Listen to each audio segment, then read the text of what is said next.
शिवाय।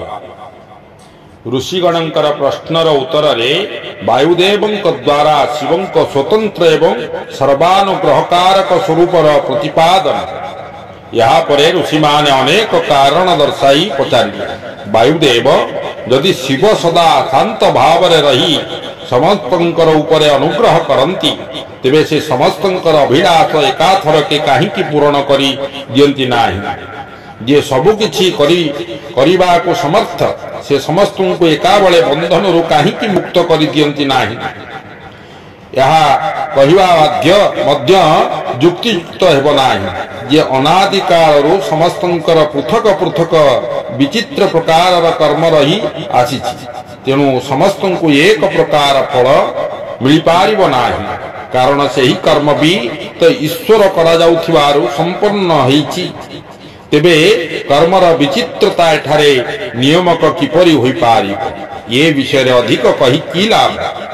उपरोक्त विभिन्न प्रकार युक्ति द्वारा विस्तारित होइथिबा नास्तिकता जो उपाय रे शीघ्र निवृत्त होई पारिब सेही परि उपदेश दियो। वायुदेव कहिले हे ब्राह्मण वृंद आपण माने युक्ति द्वारा जो संशय उपस्थापित कले ताहा यथार्थ कारण। कोनोसी कथा को जानिबार इच्छा अथवा तत्वज्ञान निमंते उठा जाइथिबा प्रश्न साधु पुरुषंकर भितरे नास्तिकता उत्पन्न करि न पारे। मु ए विषय एपरि प्रमाण उपस्थापित करिबी जहा सत्पुरुषंकर मोह को दूर करिबा को सक्षम हेब।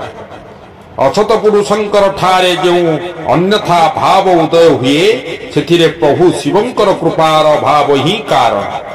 परम अनुग्रह बिना परिपूर्ण परमात्मा शिवंकर अन्य किछि भी कर्तव्य नाही बोली वर्णना करा जाउछि।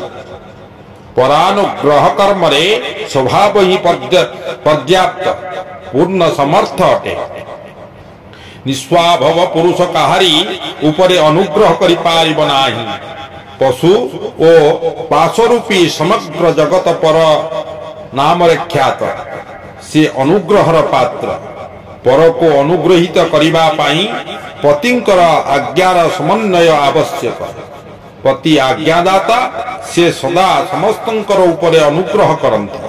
सेही अनुग्रह निमंते ही अज्ञान रूपी अर्थ को स्वीकार करी कौन शिव परतंत्र बोलाई पारिबे।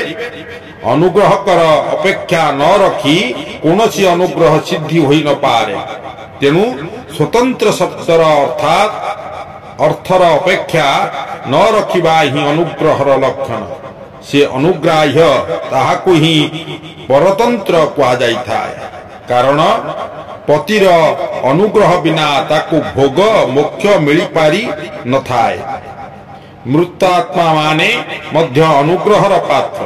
कारण सेमाने मध्य शिवंका आज्ञारे बहिर्भूत नुहंती। एठारे एपरि कौनसी वस्तु नाही जहा शिवंका आज्ञारे अधीन होई नथिबो। देव मूर्ति बा लिंग सकल सगुण बा साकार होइथिब मध्य तद्वारा आमे निष्कल निर्गुण बा निराकार शिवं को प्राप्त होइथाउ। सेही मूर्ति बा लिंग रूपरे साक्षात शिव ही विराजित थांती। ताहा शिवंकर मूर्ति बोली उपचार रे कुआ जाई अछि। जे साक्षात निष्कल तथा परम कारुणिक शिव से काहारी द्वारा साकार अनुभव रे जे उपलक्षित होंती नाही एकथा नुहे। एठारे प्रमाण गम्य हेबा तांक स्वभावर उपपादक नुहे। प्रमाण अथवा प्रतीक मात्र द्वारा अपेक्षा बुद्धि उदित हुए नाही। से परम तत्वर उपलक्षण मात्र अटंती। जहा व्यतीत तांकर आउ कौनसी अभिप्राय नाही। कौनसी ना कौनसी मूर्ति ही आत्मार साक्षात उपलक्षण होइथाय।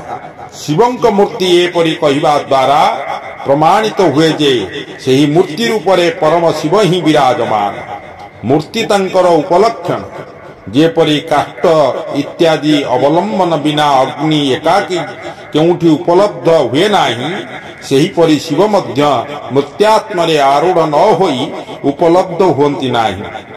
यह भी ବସ୍ତୁସ୍ଥିତ କାହାକୁ ଅଗ୍ନି ଆଣ ବୋଲି କହିଲେ ସେ ଯେପରି ଜଳନ୍ତା କାଠ ଇତ୍ୟାଦି ବିନା ସାକ୍ଷାତ ଅଗ୍ନିକୁ ଆଣି ପାରେ ନାହିଁ, ସେହି ଦୃଷ୍ଟାନ୍ତ ଅନୁସାରେ ଶିବଙ୍କ ପୂଜନ ମଧ୍ୟ ମୂର୍ତ୍ତି ରୂପରେ ହିଁ ହୋଇପାରେ, ଅନ୍ୟଥା ସମ୍ଭବ ନୁହେଁ। ସେଥିପାଇଁ ପୂଜା ଇତ୍ୟାଦିରେ ମୂର୍ତ୍ତ୍ୟାତ୍ମାର ପରିକଳ୍ପନା କରାଯାଇଥାଏ। କାରଣ ମୂର୍ତ୍ତ୍ୟାତ୍ମା ପ୍ରତି ଯାହା କିଛି କରାଯାଏ ତାହା ସାକ୍ଷାତ ଶିବଙ୍କ ପ୍ରତି କରାଯାଇଅଛି ବୋଲି ଧରାଯାଇଥାଏ।